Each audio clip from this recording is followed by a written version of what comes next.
a todos. A gente começa a transmitir agora a live do NEPDH, intitulada A Pandemia, Relações Raciais, Desigualdade e Pobreza no Brasil. Temos aqui, junto conosco, a professora Miriam Krenzinger, que é diretora da Escola de Serviço Social, a professora Lígia, que é docente do Instituto de Saúde Coletiva da UFRJ, a professora Fernanda Barros, que é docente do Núcleo de Estudos de Políticas Públicas em Direitos Humanos. Primeiramente, gostaria de agradecer a cada um de vocês pela presença. Eu queria iniciar essa transmissão agradecendo, então, a todos vocês. E hoje é um dia muito especial para a gente, né? Especial no sentido de que é o dia 13 de maio, dia que é comemorado pela calendário oficial a abolição da escravatura. E para nós negros não existe nenhuma razão de comemoração desta data. Na verdade, para quem participa, para quem milita no movimento negro, trata-se de uma data de protesto, uma data que deve ser rechaçada, visto que há 132 anos atrás, a dita abolição da escravatura, da escravidão, ela simplesmente colocou à margem da sociedade negros e negras. E, a partir disso, ao longo do período de escravatura, e sobretudo no período pós-escravidão, esse processo acabou por produzir uma pobreza enorme da população negra, que foi colocada fora do sistema, então, também que ainda não é racismo institucional, e com essa data, e também uma desigualdade profunda, que são, né, alguns temas que serão abordados ao longo dessa conversa. Eu vou passar a palavra para a professora Lígia Bahia, que tem fazer uma exposição, e logo depois passarei para a professora Miriam e em seguida para a professora Fernanda. Então, professora Miriam, professora Lígia, muito obrigado. A senhora tem aproximadamente 20 minutos para fazer a sua exposição. Boa tarde a todos e todas. Queria agradecer muito o convite ao Vantuil e dizer que eu estou muito feliz assim, de estar compartilhando esse momento, que é um momento triste à beça, né? Porque a pátria está de luto, né? Nós estamos, assim, dia 13, que é um dia de luto, né? De muita tristeza para a gente, né? Pela data que se comemora a abolição da escravidão, que não houve, né? E também é um dia muito triste, porque nós estamos nesse meio aí, essa pandemia, que é também um pandemônio, mas é bom estar aqui com vocês, é bom ver vocês e saber que vocês estão bem. Então, eu vou começar falando, né, eu acho que, falar das desigualdades, né, para falar das desigualdades na saúde. Primeiro, sim, a gente tem essas desigualdades nossas, que são as desigualdades dos bens, que são os bens divisíveis, né? A gente tem desigualdade de renda, a gente tem desigualdade de riqueza, a gente tem desigualdade de terras, né? Obviamente, no Brasil, né? Quem tem propriedade de terras, quem não tem a gente tem desigualdade, então, dos bens divisíveis. E sempre a gente olha para as desigualdades pelos rendimentos, mas, na realidade, as desigualdades, a principal desigualdade é a desigualdade de riqueza. Ela não é a desigualdade da renda, não é? Vou dar um exemplo aqui, porque, claro, eu posso ter uma péssima renda, que é o meu caso, ou, sei lá, o caso de várias pessoas, mas eu posso ter uma família muito rica, né? Rica, ter patrimônio, né? Ter casas, aluguéis, etc, etc. Então, é uma ilusão olhar a desigualdade só pelos rendimentos, que muitas vezes é como nós fazemos, está errado, né? A desigualdade é a desigualdade do acesso à riqueza. Então, são esses bens divisíveis. Então, grandes desigualdades, nós temos grandes desigualdades no Brasil. Mas nós também temos as desigualdades relacionadas com reconhecimento, né? Que é a distribuição, então, a distribuição do respeito e da estima. Não é? Essas desigualdades, elas são profundas no Brasil. Quem é respeitado e quem é estimado são os brancos que se vestem de determinada maneira, que falam português de uma determinada maneira, que cruzam as pernas de uma determinada maneira, que se comportam de uma determinada maneira. Então, essa distribuição da estima e do respeito, ela está totalmente concentrada no Brasil, na minoria da população, já que a maioria da nossa população é negra, né? Então, nós temos uma hiperdesigualdade, que é uma desigualdade que ela combina, né? Ela combina a desigualdade dos bens divisíveis com a desigualdade, que é uma desigualdade de qualidade, ela não é divisível. Ela diz respeito a uma desigualdade que é uma desigualdade profunda, uma desigualdade entranhada em todos nós, não é? Então, é preciso que a gente fale sobre isso, porque agora eu vou, então, falar sobre desigualdades na saúde.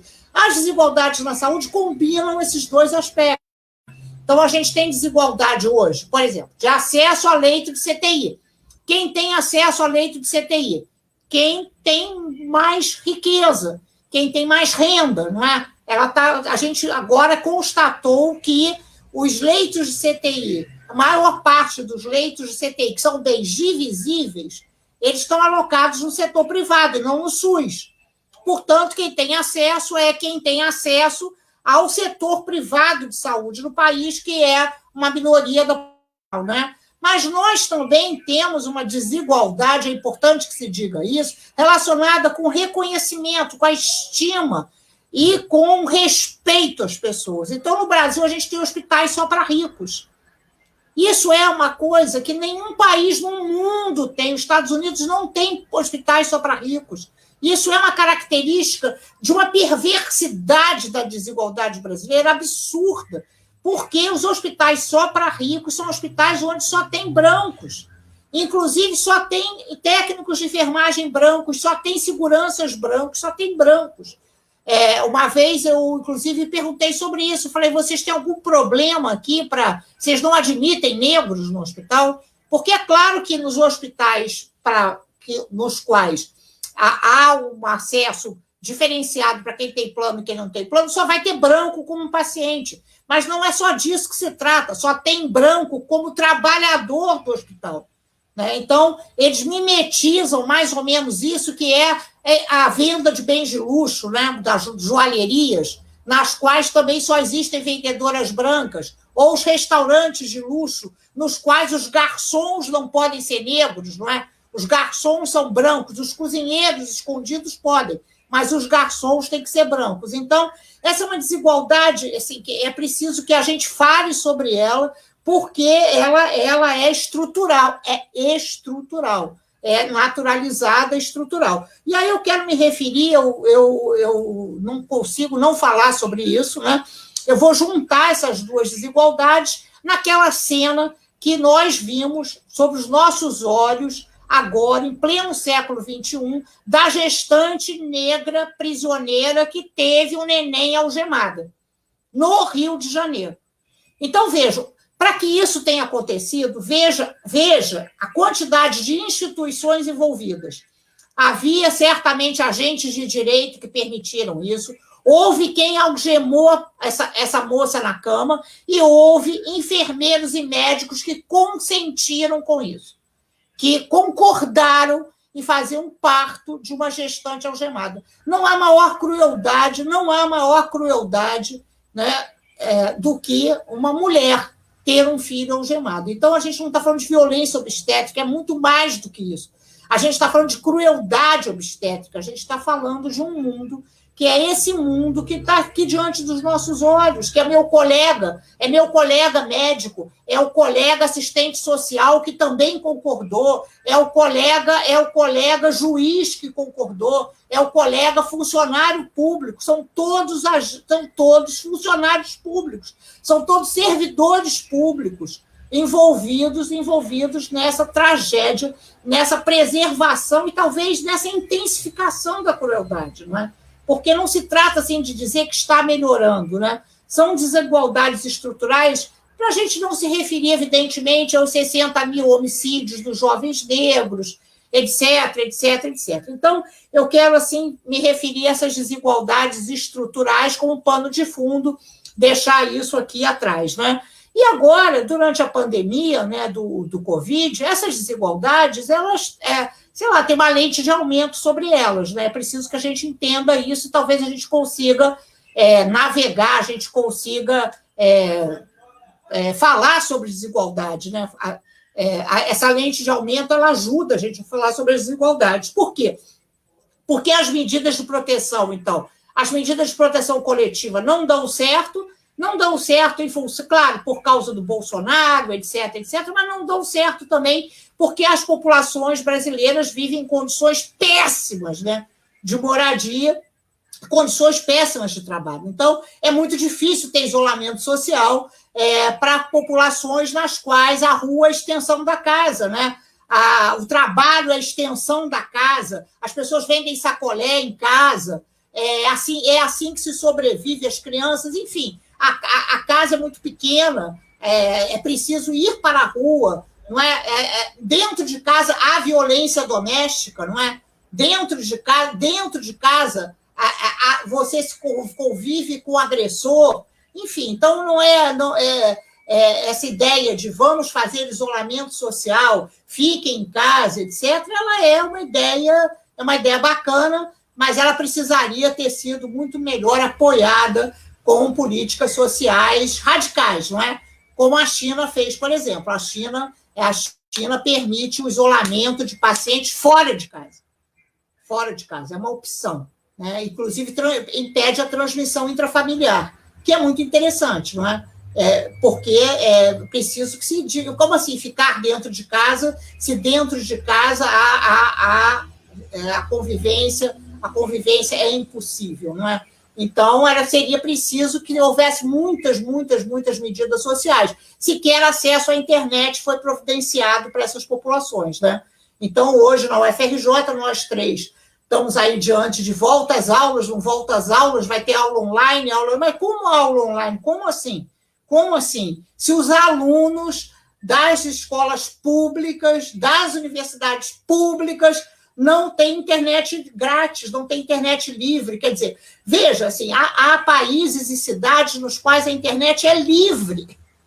E nós sequer conseguimos que os alunos das instituições públicas tenham acesso à internet livre. Então, é muito ótimo. Fique em casa, sem internet, não é? E com essas condições. Então, essas medidas de proteção social, elas esbarram, elas são bloqueadas por essa desigualdade estrutural, mas as medidas também de proteção individual, assistência à saúde também, porque a assistência à saúde ela é para poucos, né? E agora aí o bicho pegou, porque para atender Covid é preciso assistência à saúde em CTI. Não é? Então, não é atenção básica. E faz diferença. Faz a maior diferença ter acesso ao CTI. Não adianta dizer que a saúde da família resolve. Né? É preciso ter acesso ao hospital, que tenha 6 pessoas para virar o paciente no leito, à fisioterapia, à assistência social, ao apoio psicológico, enfim, então é uma quantidade de recursos que são necessários que, enfim, eles estão disponíveis onde e para quem, não é? E aí também o rei ficou nu, né? Porque a ideia que a gente tem que o SUS é ótimo, o SUS não é ótimo. Né? O SUS não é ótimo, nunca foi ótimo. Se o SUS fosse ótimo, nós não teríamos essa desigualdade que nós temos. Né? É preciso que se entenda. O SUS é um projeto, ele continua sendo um projeto que não foi implementado, não é? Simples assim. A gente jamais conseguiu ter o SUS no país e não adianta botar a poeira para debaixo do tapete. Então, a gente tem esse problema.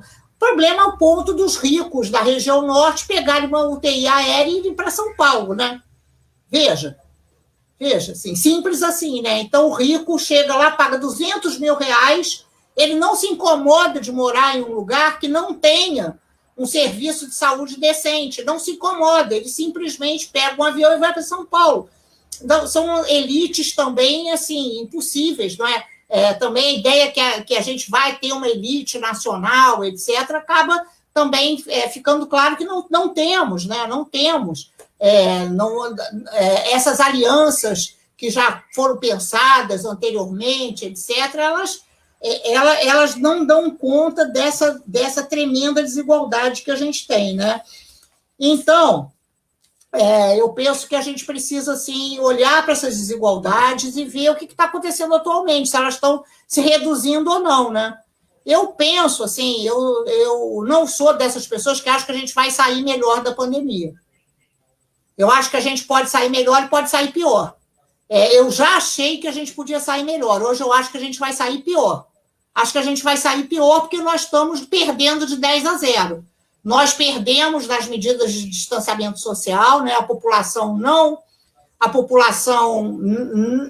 está sensível aos apelos da ciência. Não está mesmo, né? Então, a ideia é que os cientistas, né? O discurso científico, ele não é um discurso convincente, né?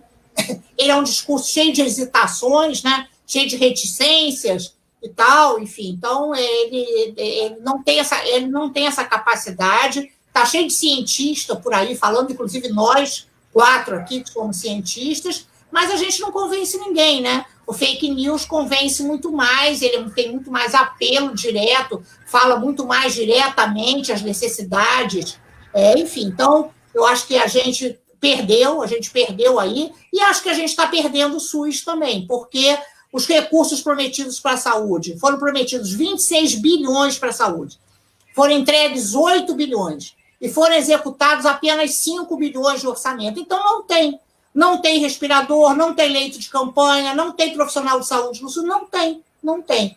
E o que a gente está vendo é isso, né?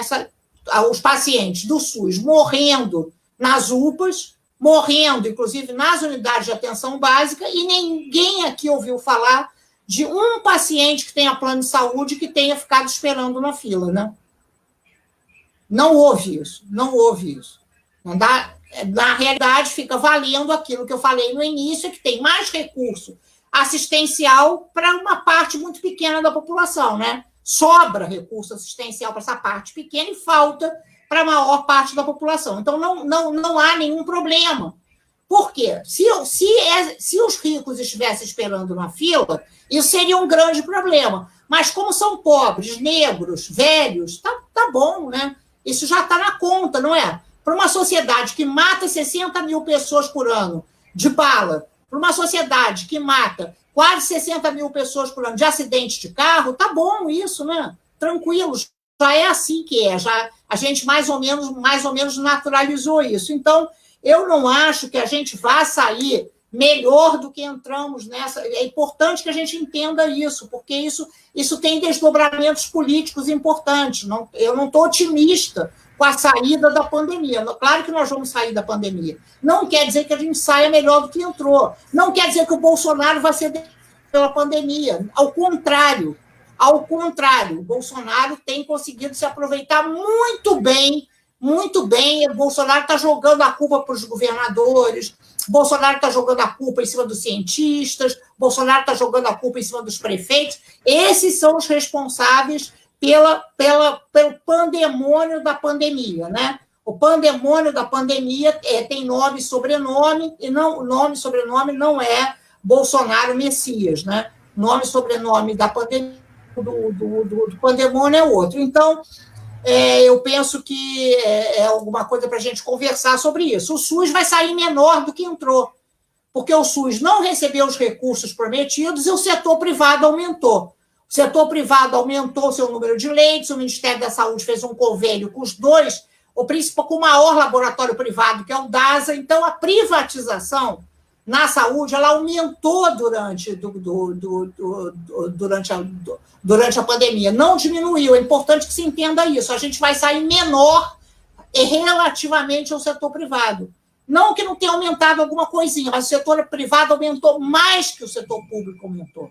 Então, isso é alguma coisa importante. Não dá tempo da gente falar, mas vamos falar. O setor privado está contratando todos os profissionais de saúde. O setor público não está conseguindo contratar profissional de saúde. Não está conseguindo, porque todos os vínculos hoje são vínculos precários, e precário por precário é melhor trabalhar perto de casa do que trabalhar, por exemplo, no Hospital do Fundão. O Hospital do Fundão está com um monte de leitos vazios, os hospitais de campanha estão com leitos vazios. Não sei se eu estou conseguindo me expressar direito. É assim, olha só, a gente hoje, os contratos, eles são totalmente precários, tanto no setor público quanto no setor privado. A gente não conseguiu ter carreiras, não conseguiu ter gestão, a gente não conseguiu, né? A gente perdeu uma guerra, aí não foi uma batalha, a gente perdeu uma guerra, que era a guerra de ter servidores públicos no serviço público. Nós temos serviços públicos hoje sem servidores públicos, né? São serviços públicos que eles são só é uma capinha. Dentro do serviço público não tem servidor público. E muito menos servidor público que entenda o que é ser servidor público, né? Que aí já seria, assim, um sonho, né? Bem, então, eu penso também que a gente precisa terminar, eu preciso terminar o que eu estou falando, o que a gente vai fazer, né? Depois disso? Eu acho que a gente, sinceramente, tem que fazer um enorme esforço, né? Não dá mais para remendar. Não dá mais para dizer, eu tenho orgulho de SUS, bater palminha, ficar botando coraçãozinho. Sinceramente, na boa, não dá, né? Não dá. Né? Palminha, coraçãozinho não vai resolver o problema. A gente vai precisar, eu acho, conversar muito, né? Muito sobre o que fazer, né? E o que fazer, eu acho que exige uma nova institucionalidade, uma nova normatividade, né? Especialmente no uso de recursos públicos para financiar o privado. Inclusive na UFRJ, né? Porque todos nós da UFRJ, eu não por uma razão muito pessoal, todos nós da UFRJ temos planos de saúde financiados pelo governo, né? Plano privado de saúde financiado pelo governo. E os sindicatos batem palmas para isso, né? Como se fosse natural que o servidor público pudesse ter plano de saúde financiado com dinheiro público, né? Então, que servidor público é esse? Que sindicato é esse? Enfim, mas isso não é só na UFRJ, isso é no Brasil inteiro. Eu não estou aqui propondo que haja uma sessão de meia-culpa, mas eu estou propondo uma sessão de reflexão, né? Mais profunda das raízes dessa desigualdade. Compreender, inclusive, que nós estamos envolvidos com ela nos diz respeito, né? Não são desigualdades externas, não é alguém que impõe essas desigualdades, somos nós que reproduzimos essas desigualdades o tempo todo, né? E as naturalizamos e assim, enfim. Então, eu acho que a gente tem uma oportunidade aí, porque as desigualdades, elas estão na moda, né? Mas essas desigualdades mais superficiais. Mas, enfim, isso abre uma janela para a gente tentar abrir e dizer que essas desigualdades, elas são desigualdades profundas, elas são desigualdades estruturais, e abre também, sobretudo, uma janela, eu penso, para a gente que estuda, etc., para a gente avançar uma agenda, que seja uma agenda, eu acho, muito mais radical do que a agenda de ficar louvando esse governo contra aquele governo, né? Assim, acho que é uma agenda que ela tem a ver com as eleições agora, de 2020, mas ela é uma agenda de exigências, né? Não dá mais para a gente apoiar um candidato que seja apoiado pelo setor privado da saúde, como nós temos apoiado, né? Não sei se vocês sabem, os nossos candidatos conversam com as empresas de plano de saúde, né? Que os financiam, os nossos candidatos. Então, eu acho que a gente precisa conversar sobre isso, a gente precisa um pouco passar como movimentos sociais, como pesquisadores, como pessoas que conhecem, que estudam. Nós temos que começar a apontar essas contradições, e exigir, né? E um pouco, nos situar um pouco num lugar dizer, a gente está vendo o que vocês estão fazendo, né? Vocês estão fazendo isso, né? E vocês, que eu quero dizer, somos nós, né?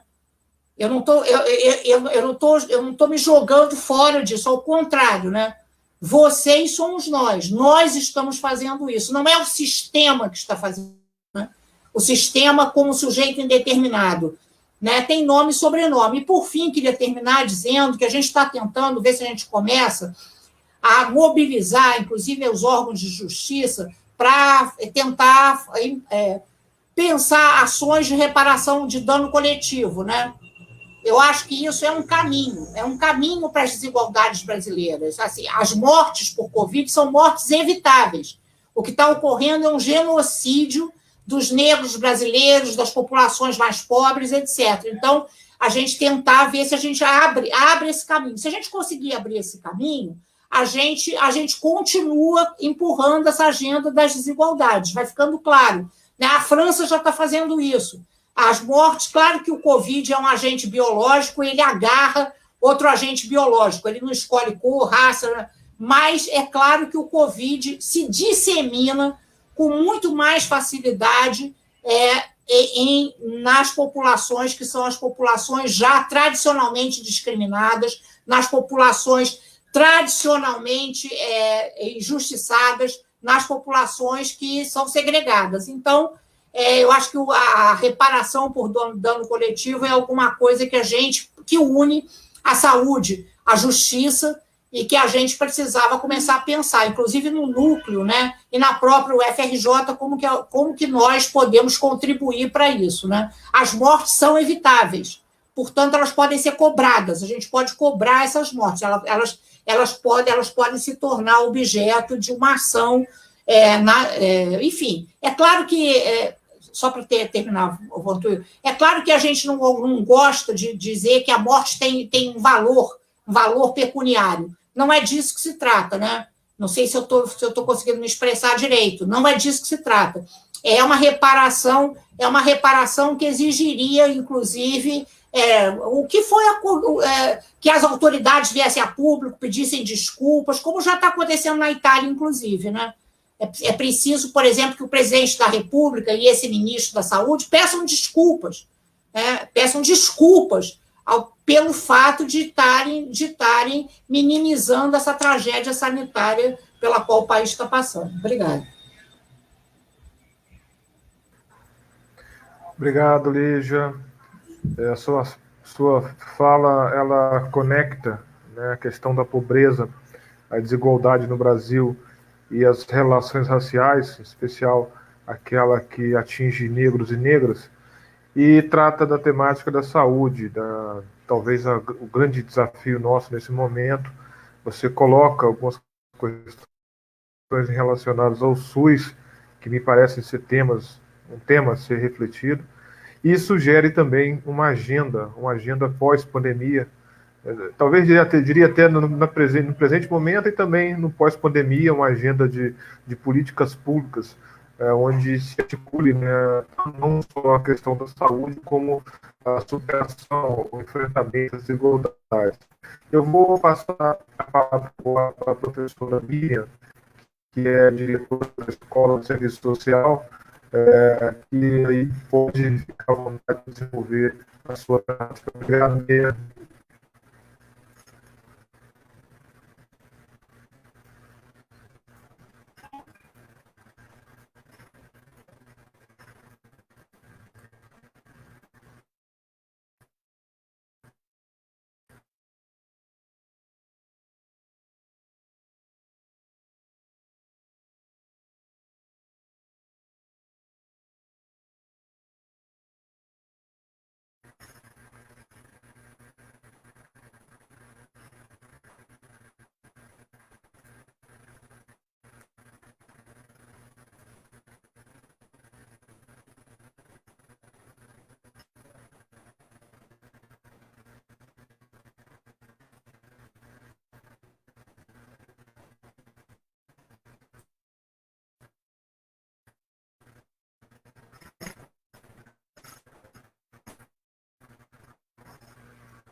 Gente, eu estava sem o microfone.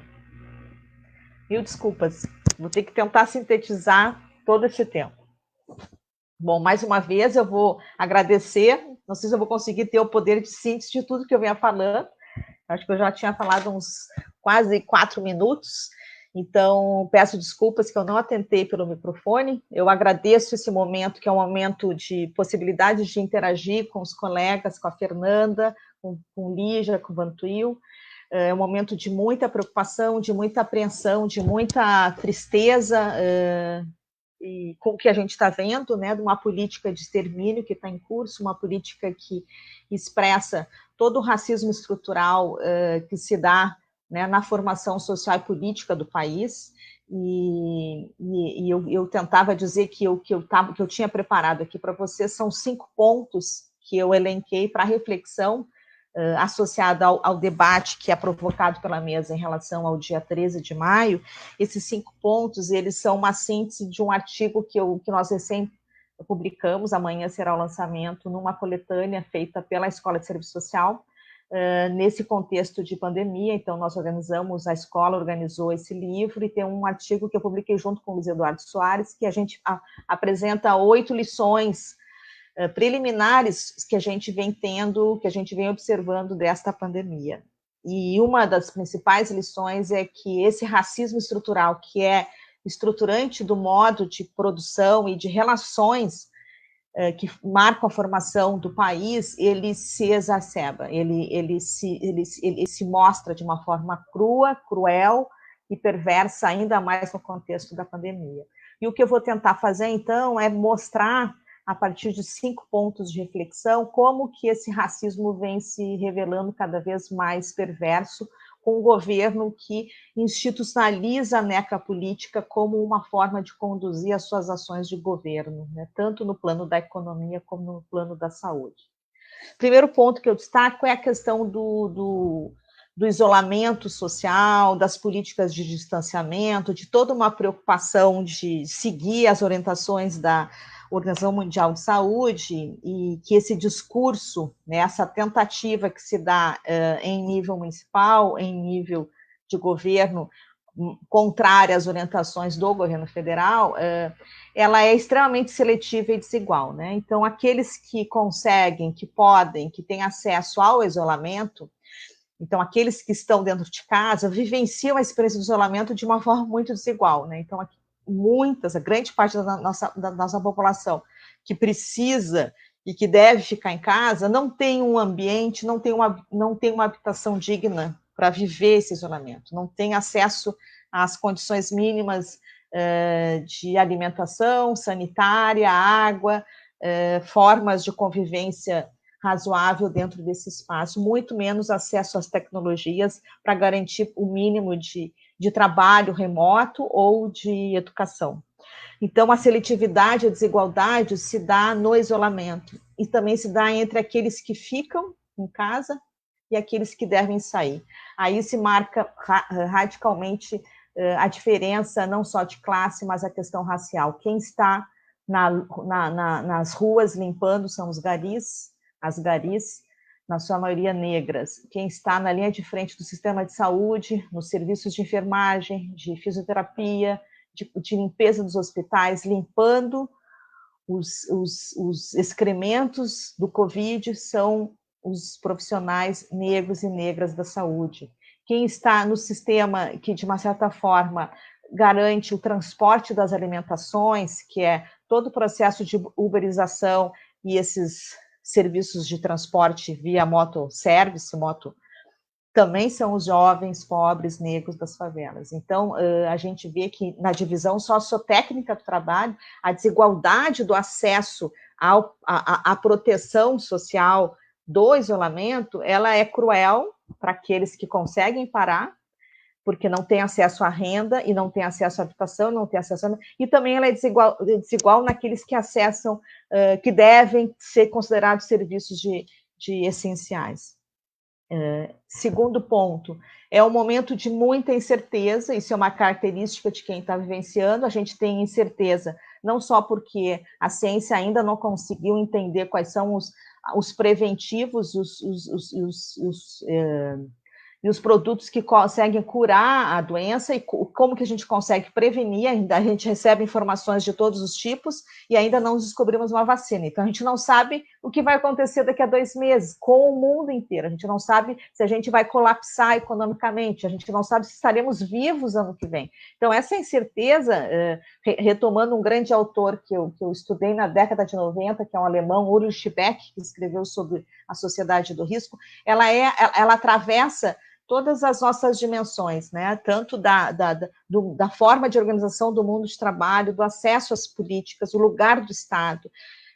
Nós não sabemos o que vai acontecer amanhã, como a Lígia Bahia falou. Como é que a gente vai, como é que a gente vai voltar, né? A gente não tem ainda elementos, não só do conhecimento científico biomédico, das áreas mais duras, mas também na questão social. Nos falta ainda informações. Essa incerteza ela é acirrada no Brasil quando há uma subnotificação da situação brasileira para nos dar o quadro real. E aí a gente vê o racismo institucional sendo trabalhado e reproduzido quando o marcador raça e cor não consegue estar presente nas notificações para a gente mensurar. A gente sabe que mais de 15%, 20% dos profissionais de saúde registram à mão, não registram o marcador raça e cor, mas nós temos, além da subnotificação, nós temos uma subnotificação de que são mais as mulheres e principalmente os homens negros com problema de diabetes, de saúde, de pressão alta, que são os atingidos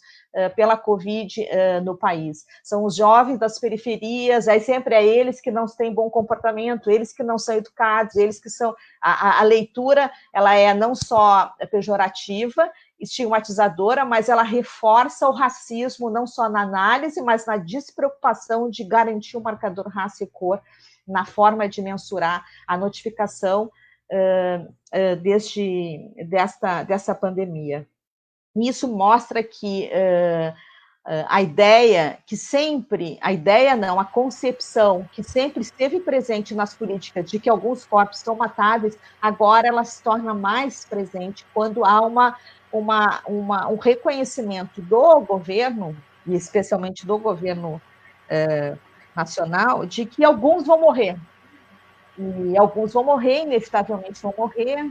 Só que quando esses alguns vão morrer e a gente não tem capacidade de monitorar e de mensurar quem está morrendo, nós não vamos ter elementos científicos para denunciar o próprio governo. Então, nós ficamos extremamente limitados no nosso acervo de monitoramento. Eu, por exemplo, olho todos os dias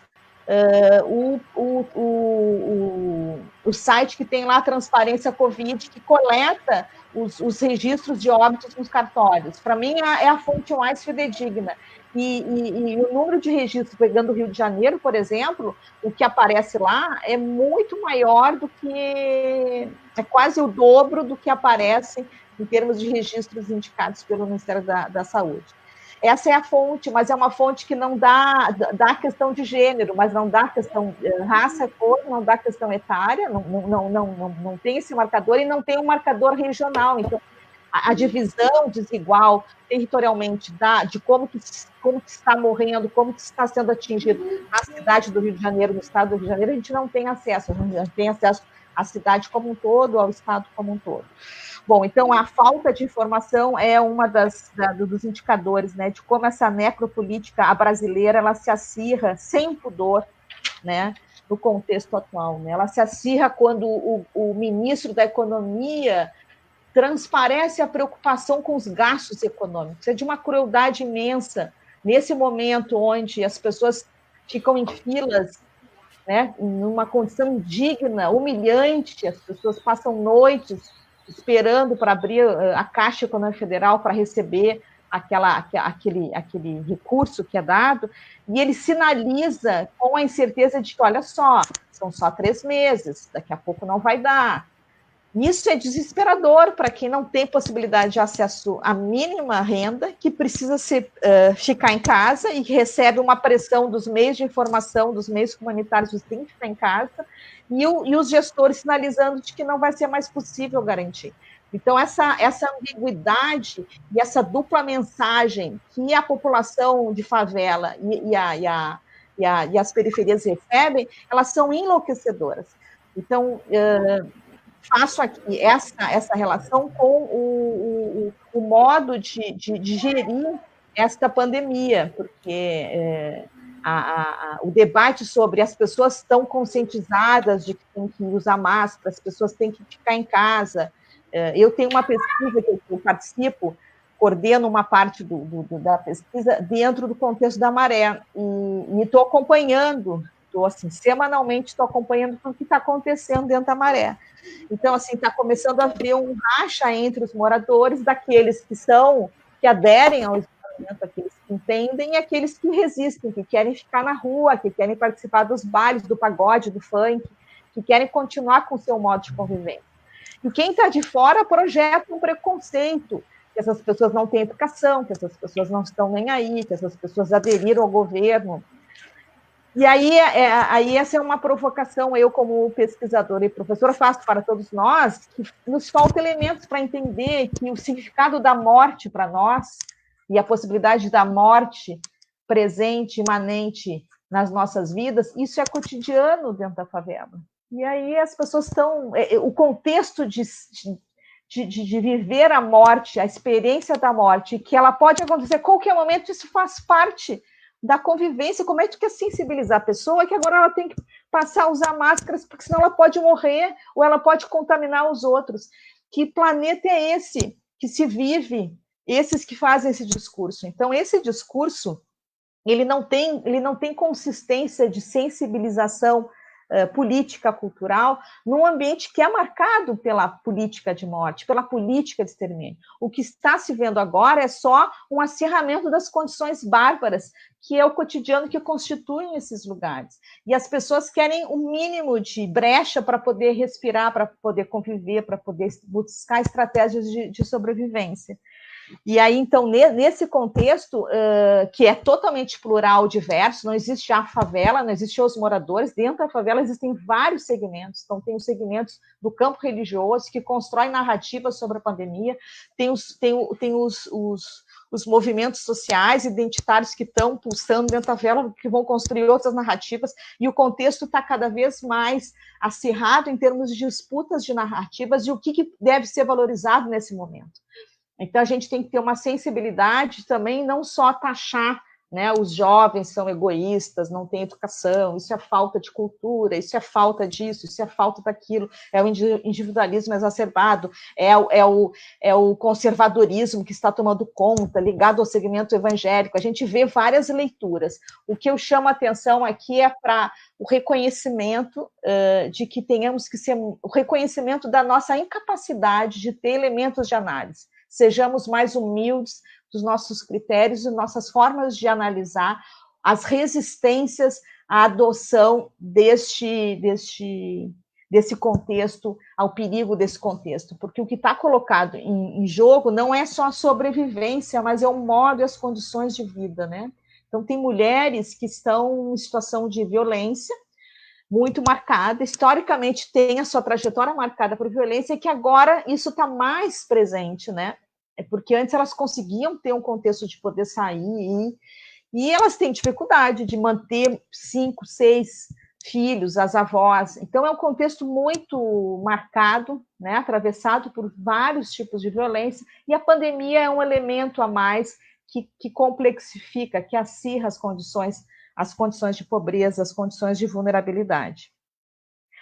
Falo dessa, então, que eu chamo de necropolítica brasileira. Dentro desse ponto, eu destaco só para finalizar este ponto, a crueldade na política penitenciária, da condução, de como lidar com as pessoas que estão presas. Acho que a Lígia já sinalizou, o sistema prisional brasileiro, ele é constituído por 40% da população, ela não está ainda condenada, então tem pessoas que não estão condenadas, que estão lá presas injustamente, provavelmente serão contaminadas e correm o risco de de morrerem em função dessa pandemia. E isso é a crueldade orientada politicamente, né? Então, uma política de governo que prioriza a ideia de segurança, a ideia de ampliação dos mecanismos de punição do que a vida. Então, acho que o sistema é um raio-x de quanto a necropolítica brasileira se manifesta. Dentro desse contexto, o papel do Estado volta como um debate, não só internacional, como nacional. E esse lugar do Estado, como a Lígia também citou, a gente tem que ter um cuidado, porque a gente tem toda uma defesa de como, e nós que militamos em defesa do projeto, da ideia de SUS, a gente volta, viu só, temos que investir no Estado de proteção social, no Estado que garante a saúde pública como um direito universal. Olha a experiência da Alemanha, com o investimento na área da saúde, olha a experiência de Portugal, e a gente consegue verificar a orientação política de valorização ou de revalorização desse lugar do Estado em detrimento de uma lógica neoliberal. Isso há um conjunto de interesses aí disputando essas narrativas.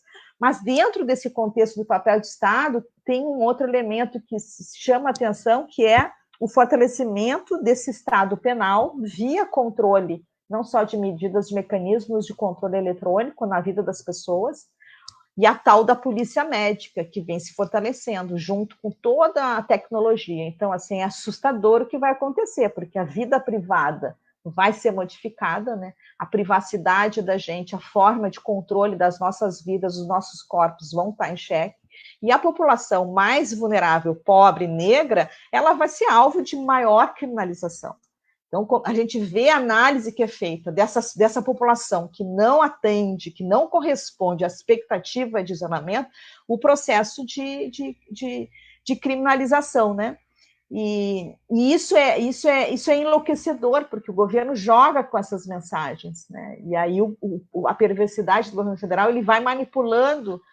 Se a gente olha o discurso da ministra dos Direitos Humanos, ela se apropria de um discurso de direitos humanos para jogar, né? Para jogar ainda mais nesse processo. Então, assim, a nossa realidade brasileira, ela exige um olhar, né, porque são tantas camadas dentro desse contexto que vai se complexificando, né? Então, o quarto ponto que eu chamo a atenção é o processo forte, né, que observa de mobilização da solidariedade vinda de várias organizações da sociedade civil, né?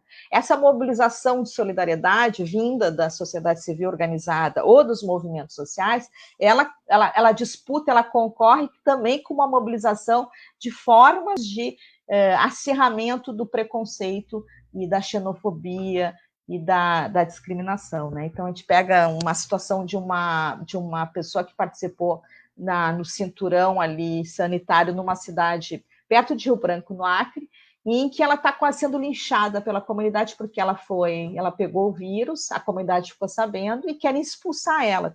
Tem relatos de vários profissionais que trabalham, enfermeiros que trabalham na linha de frente, que são discriminados pela população. Então, a ideia da discriminação, do estigma, que já é a marca estruturante das nossas relações, né, raciais, marcada pelo racismo, pelo preconceito não só de classe, de raça, mas também etário, agora vem mais um elemento. Então, a gente tem, por um lado, movimentos da sociedade que demonstram todo um conjunto de valores éticos, solidários, participativos. Tem um outro lado que vem também concorrendo numa disputa exatamente pela ruptura social dos laços de solidariedade, demonstrando formas mais perversas de discriminação, cruéis, e isso se reproduz em diferentes contextos, assim. E aí tem todo um desafio para nós que trabalhamos no campo da militância, na assessoria aos movimentos sociais, o quanto as pautas que é uma luta das pautas identitárias, ter todo um movimento não só interseccionado entre classe, raça e gênero, o quanto a agenda do meio ambiente e a defesa dos povos, né, dos quilombolas, dos povos originários, precisam estar presentes. Então, assim, essa pauta que orientava não tem como não dialogar com a questão do meio ambiente. Então, assim, é mais um desafio para os movimentos, né, fazer essa leitura interseccionada, incluindo nas suas agendas a questão sanitária e a questão dos do meio ambiente. Então, acho que é um desafio para os movimentos sociais, como que a gente vai conseguir garantir que essas pautas possam estar dialogando e possam se fazer presente na luta agora, que é a luta dessa crise sanitária. Por fim, eu faço uma reflexão sobre esse lugar da universidade, né? Então, eu acho que a universidade pública, ela vem demonstrando a sua importância quando ela está com um conjunto de grupos, de núcleos de pesquisa tentando, né, contribuir na área da saúde pública, tanto em descobrir terapêuticas para o enfrentamento da Covid, mas também estudos sobre vacinas, mas as humanidades, o campo das humanidades, eles são fundamentais para exatamente criar um pensamento crítico sobre a conjuntura que está aí, e poder ter elementos para criar espaços de reflexão, porque a quantidade de informações que nos é dada e processos de elaboração e reelaboração de ideias e de análises, não só de conjuntura, mas análises estruturais, o lugar do Estado, o lugar da sociedade civil, tudo isso tá em xeque nesse momento. Então, os nossos esquemas analíticos precisam ser revistos, a gente precisa ter ingredientes e, ao mesmo tempo, ter um tempo social interno para poder pensar. E aí passa por todo um processo de trabalhar não só a leitura crítica da conjuntura, mas ferramentas didático-pedagógicas de criar condições de uma educação que possa ser uma educação que pense a conjuntura. Ali já trouxe assim, outra perversidade é querer que a gente volte ao sistema de educação, sabendo que não tem condições, que a gente comece a abrir espaço para um debate de uma educação à distância, o ministro insistindo em garantir o Enem. Bom, é enlouquecedor, né? Porque ele demonstra aí, de novo, só para fechar, né, o quanto o racismo institucional se expressa, porque quem dos alunos que estão se preparando para o Enem tem acesso à internet, quem dos alunos tem condições dentro de casa para um espaço silencioso de estudo, para se preparar para o Enem, não é nem de colocar as pessoas em risco lá na frente em novembro, é esse preparo para o Enem, né? Esse preparo para o Enem é muito desigual, ele é muito injusto, e aí revela o racismo institucional presente nessa política de governo. E por fim, só para sinalizar, nós da universidade temos aí tarefas infindáveis de pensar não só o retorno, né, esse contexto de retornar a algo que nunca mais vai existir num curto espaço de tempo. Acho que quando eu for me aposentar, eu ainda vou estar sendo aquela que vai estar na transição desse retorno. Acho que é uma coisa que vem para ficar para os próximos anos. Então, a gente tem que pensar politicamente, pedagogicamente, e a preocupação com o campo progressista, como que ele consegue não ser autofágico, né? Porque esses dias tinha uma análise do Zizek, só para fechar, em que ele valorizava, a partir de uma informação que um pesquisador daqui passou para ele, de que as comunidades das favelas estavam sendo coordenadas, conduzidas pelo poder local dos grupos armados, e que isso era, de uma certa forma, já que lá ainda existia a presença do Estado, era uma forma, então, da população estar se ajudando, graças a esse poder local. E que é gravíssimo essa experiência não se dá assim, dessa forma. A gente vê grupos armados milicianos impondo a abertura do mercado, proibindo o isolamento, grupos armados que não deixam população que está com possível diagnóstico entrar para não colocar em risco, então reproduzindo a lógica do estigma. E aí são pesquisadores que produzem conhecimento sobre, então é mais uma chamada de atenção nossa, de um cuidado ético com o tipo de informação que a gente produz, o tipo de conhecimento que a gente produz sobre as populações que estão em processo de extermínio, em processo de estigmação, que é essa população marcada exatamente por um racismo não só institucional e estrutural. Obrigada pela atenção de vocês. Obrigado, Miriam. Acho que você levanta algumas questões aí para o debate extremamente interessantes. Uma delas, acho que é a sua definição de necropolítica brasileira, a gente pode voltar nisso daqui a pouco, e especificamente no caso da Covid, como que ela atinge uma população, sobretudo negra, nesse patamar de um grupo que está fora do sistema de saúde, fora da assistência social, e que sofre de inúmeras doenças históricas, né, como pressão arterial, diabetes, etc. E tal. Você levanta alguns pontos que vinculam, né, que são vinculados à Covid, e associada à necropolítica, que pode ser, a gente sai da abstração da definição da necropolítica para o seu aspecto material e estrutural, né? E levanta dois pontos outros que me parecem serem interessantes para a gente voltar. Um é o papel do Estado, né, que a gente pode voltar depois. O segundo aspecto é o da universidade, o lugar da universidade. Bem, eu vou passar a palavra para a professora Fernanda, professora docente do MEP-DH, para ela fazer a exposição dela. Olá, pessoal, boa tarde. É um prazer enorme estar aqui com todos vocês. Obrigada por esse momento de troca. A minha contribuição vai se dar no campo dos números, no campo econômico, né? Eu tenho feito algumas pesquisas anteriores à própria pandemia, mas eu queria falar um pouquinho sobre esse 13 de maio, né, que é uma data confeccionada pelo Estado e que os movimentos negros já tinham sido contrários à retórica estadista, né, falando um pouco desse passado que se faz no presente, né, falando da inverdade, né, ou seja, o Brasil ele tem uma propensão a apagar os dados históricos, né, apagar a história daqueles que foram expropriados das riquezas, que foram escravizados, né, a população negra brasileira, os escravos africanos que aqui foram incorporados, né, de forma brutal e genocida. Então, é interessante observar que a militância negra já vinha falando dessa iniquidade social e racial que o Brasil é refém, né, que a população negra é refém. Então, existem dois movimentos nesse sentido, né? O 13 de maio, enquanto uma comemoração da abolição da escravatura,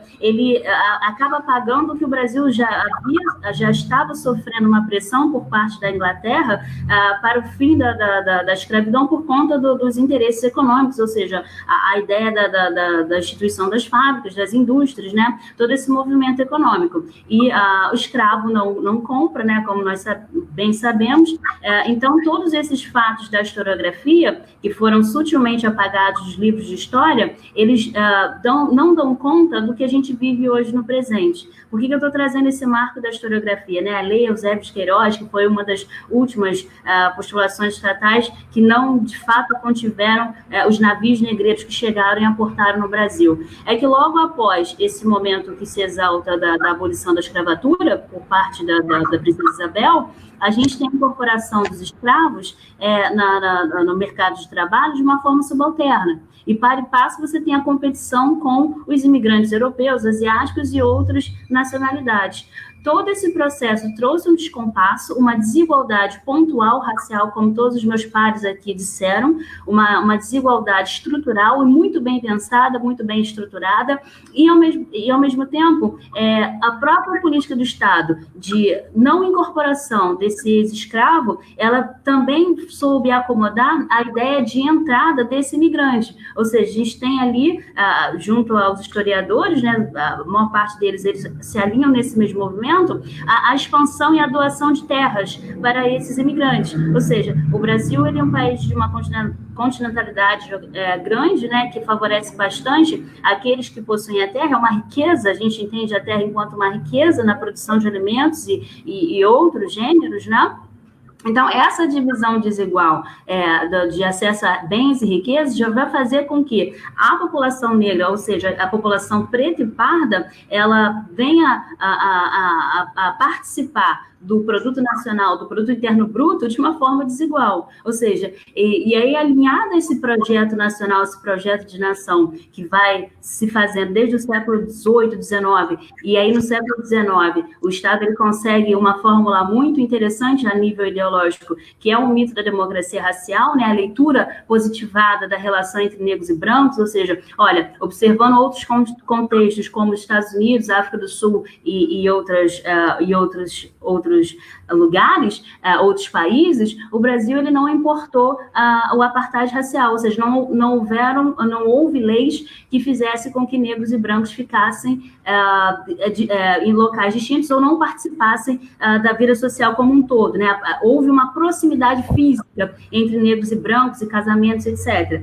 Mas é interessante observar que, a despeito de todo esse projeto, essa separação física ou essa integração biológica que foi inaugurada nas leituras de Gilberto Freire, né, com a obra Casa Grande Senzala, ela vai trazendo algumas sutilezas desse processo, ou seja, foram confeccionadas hierarquias raciais. Então, a gente observa hoje, e aí eu trago esses dados dentro de que cada um aqui falou, essas falas, essa leitura positivada inaugurada pelo Gilberto Freire, vai fazer com que essa hierarquia racial ela aconteça de uma forma profícua, de uma forma muito objetiva, e que as perversidades econômicas ou biológicas, os fenômenos de pandemia, né, que já foram expostos anteriormente, sobretudo no Brasil, em outros momentos, que esses fenômenos que hoje acometem a população brasileira, a face letal ou a face mais mórbida desse projeto recaia, sobretudo, quanto à população negra. Então, dando conta dessa pequena análise ideológica, desse pequeno princípio que a gente pode trazer a historiografia, a antropologia e a própria sociologia para esse diálogo, a gente consegue alinhar todo esse entendimento aos dados que a gente tem hoje em mãos. Então, eu começo falando um pouco, trocando para a pauta mais pragmática ou empírica dos efeitos da pandemia para a população negra. A gente pode observar que os dados do IBGE hoje, eles dizem que, e aí os dados de 2012 a 2018 já mostram que a ocupação no mercado de trabalho entre negros e brancos, a proporção já era de 45,2% para brancos e pretos e pardos 53,7%. Ou seja, a população negra estava mais inserida no mercado de trabalho, segundo esses dados do IBGE. Mas perceba bem que, quanto à distribuição desse grupo, entre os grupos, né, esses pares raciais distintos, 60,8% dessa população era negra e estava inserida nas atividades agropecuárias, e 62,6% estava inserida na construção civil e 65,1% nos serviços domésticos. O que isso quer dizer? Que essa população, elas estavam proporcionalmente mais inserida no mercado de trabalho entre 2012 e 2018, mas ela estava inserida nos serviços menos rentáveis, ou seja, onde a renda ela é bem menor. E os níveis educacionais para essas áreas específicas não são tão altos quanto aos outros níveis do setor de serviços. Um outro dado que é bem interessante é que diz respeito quanto ao gênero, ou seja, os homens brancos ganhavam em média 73,9% a mais que os homens pretos e pardos, bem como esses mesmos homens brancos ganhavam 27,1% a mais que as mulheres. Trocando em miúdo, existe uma pirâmide não só de raça no Brasil, mas uma pirâmide também de raça. E aí, quando a gente observa as crises que o Brasil vem vivenciando ao longo dos tempos, essas crises econômicas, elas afetam proporcionalmente a população negra, ou seja, o número de desempregados potenciais de uma crise no país é sempre a população negra. Então, desde 2017, 2018, que o IBGE já vem mostrando que 4,6% da população negra já ocupava as taxas de desocupação, ou seja, aqueles que estavam desempregados. A própria PNAD também já estava mostrando uma diferença de renda, ou seja, em 2018, cerca de 40% da população negra recebia menos do que a população branca, ou seja, em média, por per capita, cada grupo familiar recebia R$ 934 per capita por pessoa, a menos do que a população branca, que era de R$ 1.846, ou seja, comparando duas famílias e os seus rendimentos aí por pessoa, a população negra já estava recebendo bem menos que a população branca. E aí, quando a gente pensa em números de educação superior, a gente teve aí a ação a gente teve, enquanto política, as ações afirmativas da educação superior, onde houve, de fato, um aumento, não tão exponencial, mas um aumento razoável da população negra na educação superior, que ainda não é aquilo que queremos. Mas, se observarmos os números, verificamos que 18,3% dos negros têm frequência no ensino superior e 36,1% de brancos já apresentam um número muito maior de incorporação no ensino superior. O que isso quer dizer? A gente está falando de uma população que além do legado da escravidão, ela tem inúmeros obstáculos para a incorporação na sociedade como um todo, no acesso a bens e serviços com dignidade.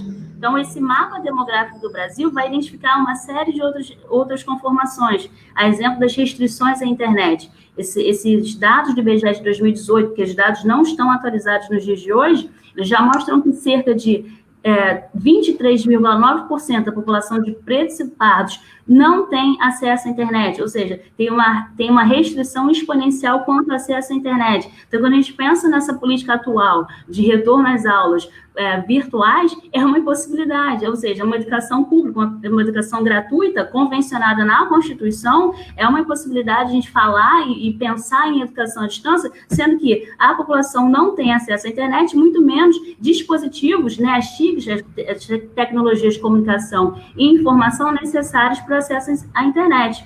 Um outro dado muito importante, cerca de 44,5% dos negros, pretos e pardos não têm acesso a saneamento básico. A educação, como eu disse anteriormente, 33,3% não tem acesso à educação. Condições de moradia, 15,5%. E a proteção social. Então, eu fiz aqui, eu fiz uma análise, eu tenho acompanhado todos esses números, e eles têm mostrado uma face do Brasil anterior à pandemia, que mostra que esse fenômeno, essa epidemia, ela vai ser muito mais nociva, tem sido muito mais nociva e perversa em relação à população negra. Para se ter uma ideia, cerca de 12,7 milhões de pessoas estão desempregadas no Brasil, e cerca de 2/3 dessa população desocupada, ela é a população negra. E mais 66,1% do grupo subutilizado também é a população negra, ou seja, essa força de trabalho que está fora do mercado, essa força de trabalho que não tem renda e não tem rendimento para sobreviver. A gente está falando do direito humano básico, que é a vida que está sendo, que já estava em curso essa letalidade, esse fenômeno da necropolítica, né?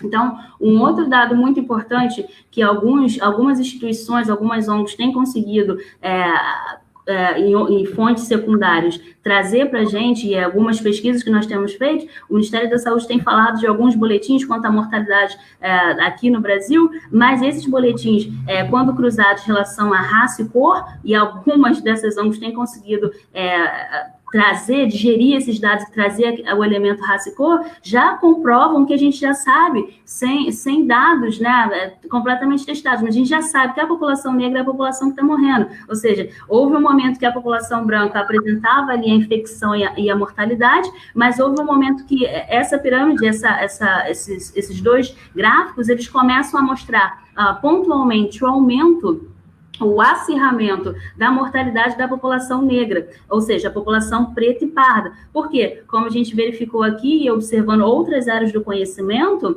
essa população negra já representa 67,3% daqueles que dependem do SUS basicamente, que apresentam algumas doenças já congênitas, né? Ou seja, anemia falciforme ou diabetes, que não é congênita, mas enfim, diabetes, hipertensão e outras doenças que fazem com que a população negra seja a população SUS dependente, né? E aí, quando a gente pensa em recursos para a saúde e pensa o tamanho de recursos que são necessários para o SUS, é evidente que os recursos devem ser muito maiores e muito bem aplicados, né? Para que não haja essas escolhas que estão sendo feitas atualmente por médicos quanto a quem vai viver e quem vai morrer, né?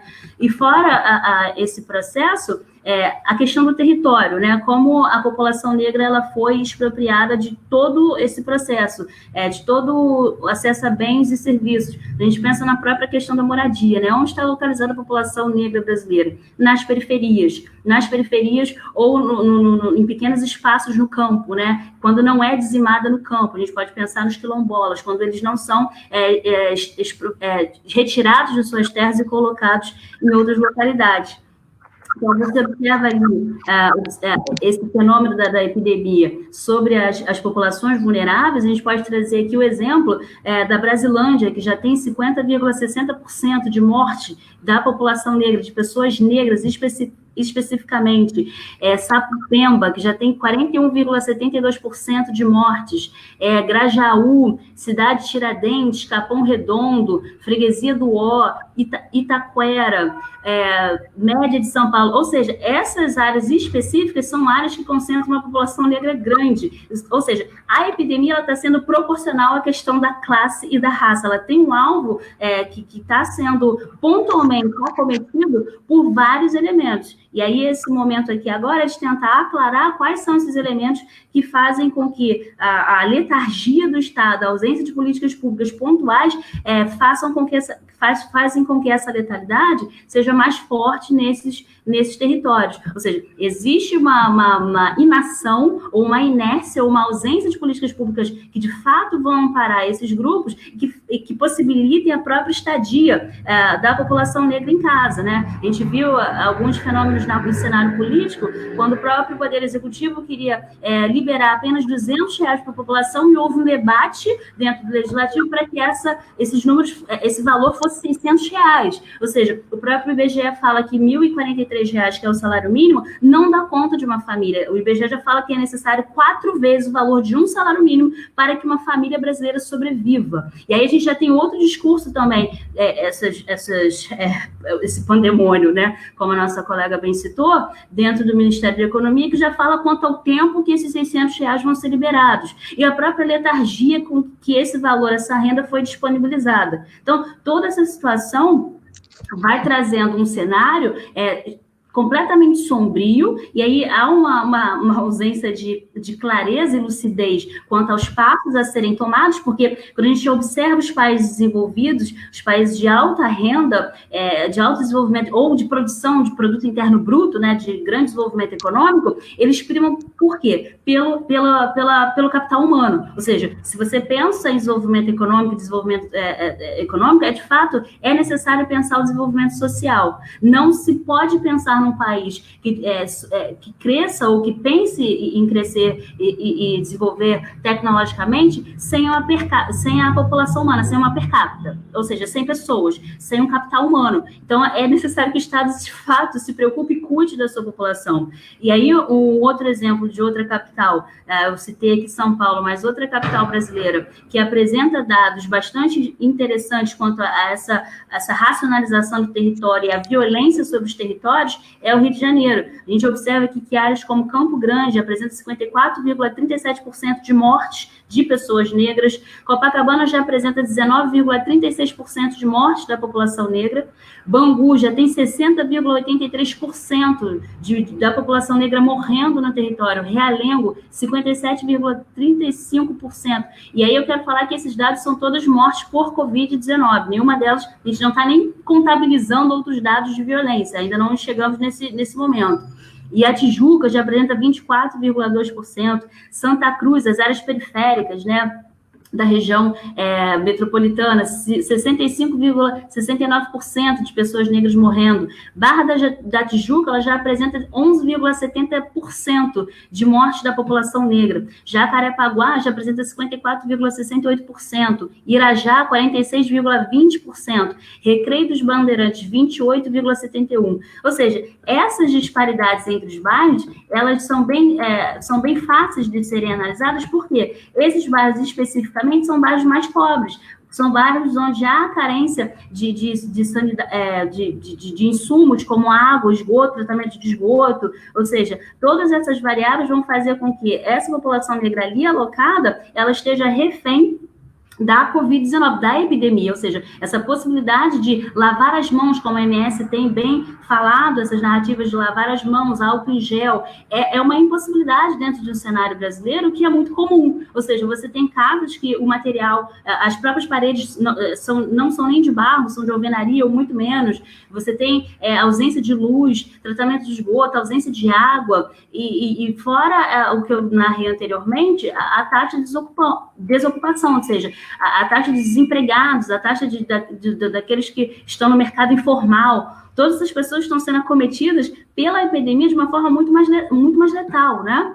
E aí, um outro dado interessante é o valor da cesta básica no Brasil, né? E aí a gente não vai nem aprofundar muito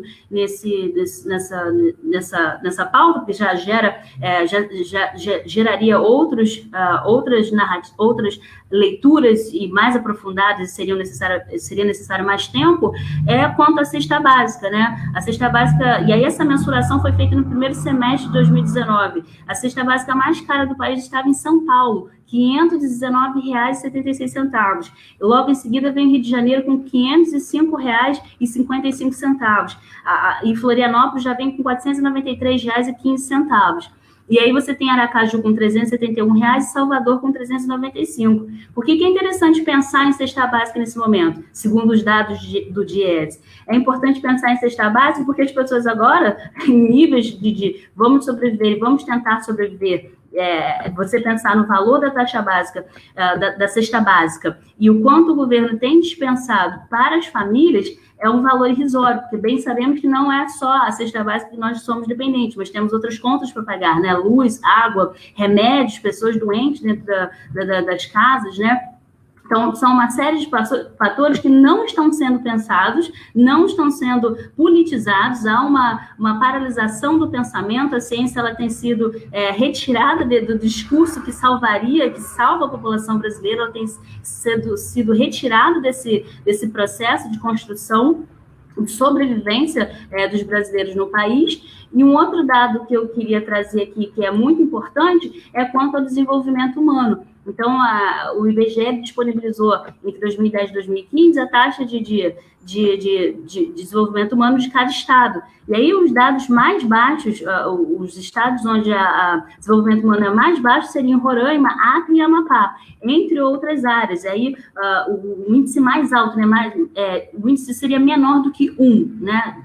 Falando de uma forma mais nítida, mais clara, né? Então, esses estados, dentre outras regiões do país, como Ceará, Maranhão, Pernambuco, seriam áreas extremamente pauperizadas. E o interessante, quando a gente cruza com os dados da epidemia, eles revelam que nessas áreas onde o IDH é baixo, é onde a letalidade do Covid-19 tem sido maior, né? São Paulo, Rio de Janeiro, junto com o Amazonas e outras áreas do Brasil, mas se você observa o mapa disponibilizado pelo IBGE quanto ao IDH e os casos de Covid, infecção e mortalidade, especificamente se recai sobre essas áreas onde o IDH é muito baixo. E aí, por quê? Porque o saneamento básico, observando também, cruzando com outros dados do próprio IBGE, quanto ao saneamento básico, tanto de investimento que é dado pelos estados, pelos recursos adquiridos, arrecadados pelo estado e implementados no que tange aos municípios, é o saneamento básico, o investimento ele é muito pequeno em algumas regiões.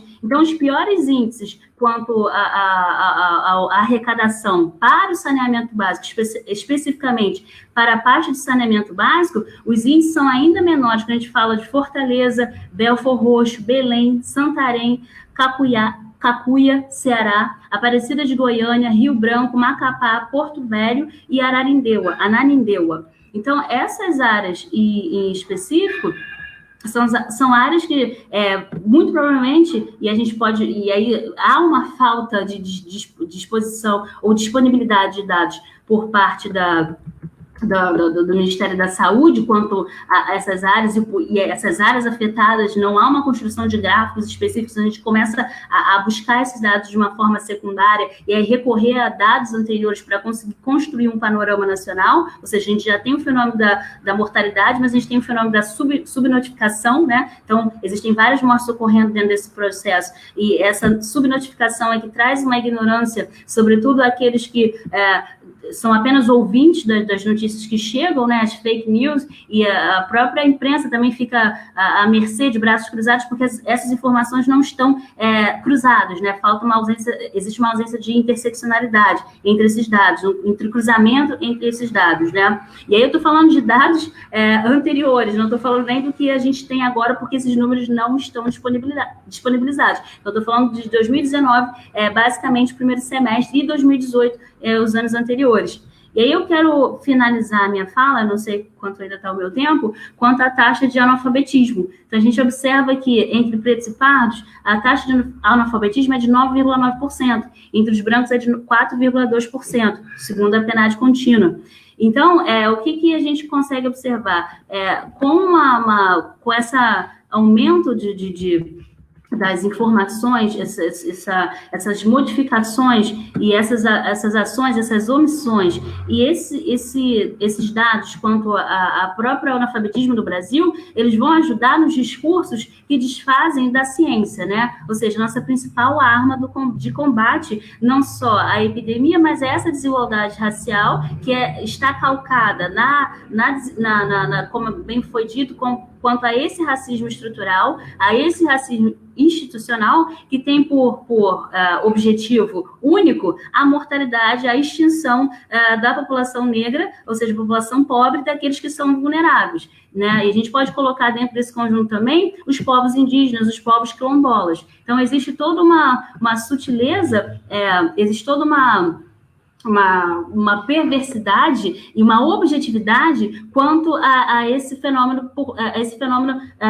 essa ausência, essa omissão de políticas públicas por parte do Estado. Então, quando a gente pensa em questões como o tamanho da receita, né, do fundo público que irá para os municípios, para os estados, e o quanto disso vai ser operacionalizado, passa por planos estratégicos, passa por um pensamento onde não é só o fim do isolamento social, como muitos têm aclamado e agasalhado esse discurso, sem pensar em ações que, de fato, vão salvaguardar a população. E uma outra leitura que pode ser feita é quanto à nossa própria democracia, né? Nesse momento específico, a fragilidade da democracia brasileira se coloca de uma forma mais nítida, né? Ou seja, a América Latina já tinha, já possui incertezas quanto aos seus quadros democráticos, né, quanto a esses quadros políticos, né? Já havia uma discussão quanto a esse processo, crescimento da extrema-direita, e agora a epidemia ela consegue alavancar esses projetos políticos que não têm por interesse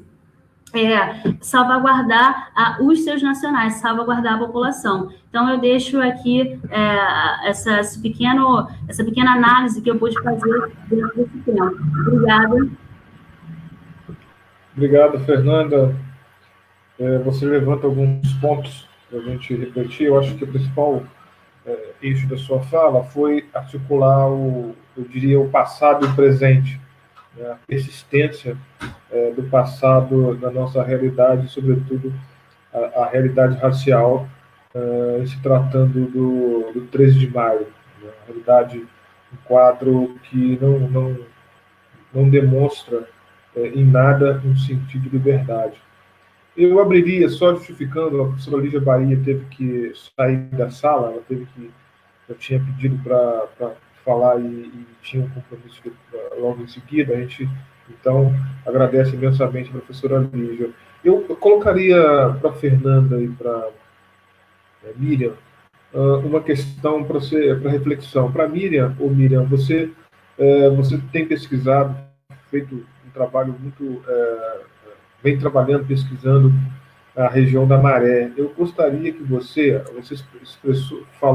fez menção na sua fala a experiência que você tem assistido na Maré, do conflito que tem acompanhado o isolamento e não isolamento. Eu queria que você fizesse uma reflexão sobre isso e desse ênfase a como que a letalidade da Covid ela pode impactar nesses espaços, né, visto que as condições de moradia são precárias. Eu queria que você fizesse um comentário.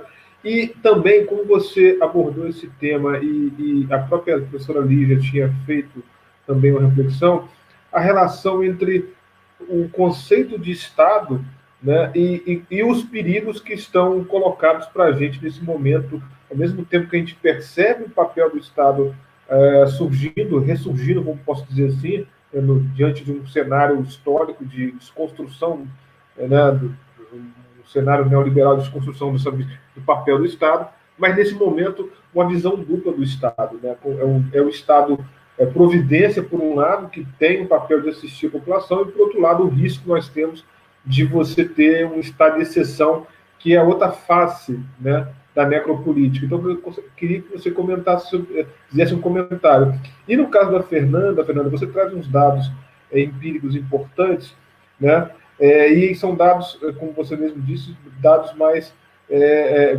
dados do ano passado. Eu queria que você fizesse uma análise prospectiva, né, de como que, a partir desses dados, a questão da pobreza que você menciona, estrutural, né, já notada, como é que ela pode recair sobre a população negra nesse momento. Eu começaria pela Miriam.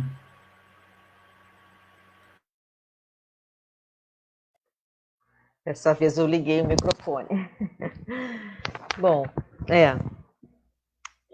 falar um pouco desse contexto da minha experiência de estar desenvolvendo. Eu tenho uma relação de estudo na Maré, né? Eu tenho uma relação com a Maré via tanto projetos de extensão como de pesquisa e também de ensino, porque muitos alunos do serviço social fazem estágios em instituições lá da Maré, e projetos, foram 3 pesquisas de fôlego feitas junto com a Redes de Desenvolvimento da Maré, que é uma ONG bem forte, e aí é desse lugar que eu vou falar, né? Então, de uma pessoa que acompanha, que tem muitos amigos, moradores, colegas que trabalham lá, e eu estou realizando, então, essa pesquisa, que é uma pesquisa que começou em final de 2018, com propósitos de tentar conhecer a percepção dos moradores sobre o impacto da violência dos grupos armados nas condições de saúde, bem-estar e saúde mental dos moradores em geral. E aí a gente resolveu, nesse período agora, criar, na metodologia, um subestudo para tentar acompanhar exatamente a percepção dos moradores, de como que eles estão vivenciando o contexto da pandemia, e como que os grupos armados que impõem dinâmicas de convivência, formas de convivência. Só para situar quem não conhece, a Maré é um conjunto de 16 favelas, e nessas 16 favelas, elas estão divididas em 3 regiões. Uma região é comandada por grupos da milícia, a outra região é comandada por grupos, outro conjunto de favelas é comandado pelo grupo de uma facção de tráfico, e a outra de outra facção, uma é comando vermelho e o outro é o terceiro comando. E o modo de organização, de convivência, de regulação, né, social, ele tem uma relação direta com o modo de organização desses grupos armados, que impõem determinadas regras e formas de convivência. Então, o nosso propósito de estudo é tentar ver se há uma modificação, e a gente já observa que na dinâmica ali instaurada pelos grupos que têm uma relação de domínio vindo das milícias, já há um estímulo e uma força para o comércio se abrir, né? E isso se dá em outras comunidades, a gente tem relatos também de outras comunidades acontecendo. E não se vê tanta interferência dos grupos armados ligados ao tráfico no processo de organização, de mobilização para as pessoas ficarem fazendo isolamento. O que observa é uma tensão entre os próprios moradores, de muita diferença de enfrentamento. Então, tem moradores que estão super preocupados, fazendo isolamento, tendo uma atenção com a família, contribuindo. Tem aqueles que precisam ir e sair, né, porque estão ligados ao trabalho essencial. E tem aqueles que estão totalmente desconectados disso, né? E aí a gente precisa entender. Então, a gente está numa fase de estar querendo se aproximar, entender por que tem as resistências. Então, tem várias hipóteses. Uma das hipóteses que é muito interessante, que é resultado de observação participante, porque só paralelo, tem a rede está desenvolvendo uma campanha muito forte, que no primeiro mês foram distribuídas quase 8.000 cestas básicas.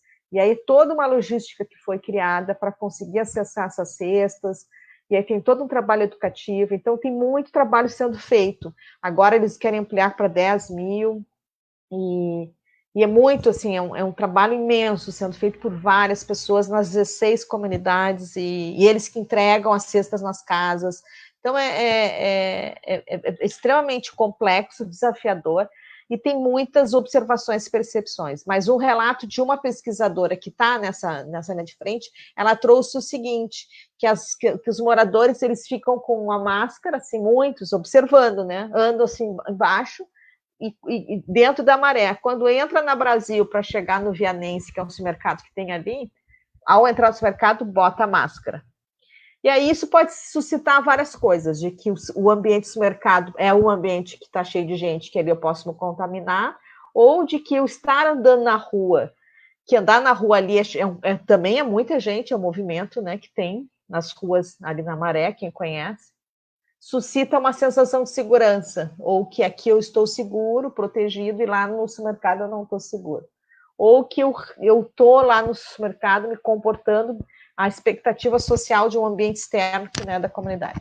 Essas análises, interpretações são produzidas por nós, pesquisadores, que precisamos ter o cuidado, porque a gente não pode simplesmente dizer que as pessoas não querem usar, né, que são indisciplinadas, são rebeldes. Então, tem um conjunto aí de manifestações, de reações que nós estamos tentando mapear, entender, conhecer, que não vai ser representativo de todos os contextos, mas da forma mais participativa, com moradores, com lideranças, com atores que são centrais, que estão lá na linha de frente, para tentar entender assim, esse fenômeno da resistência.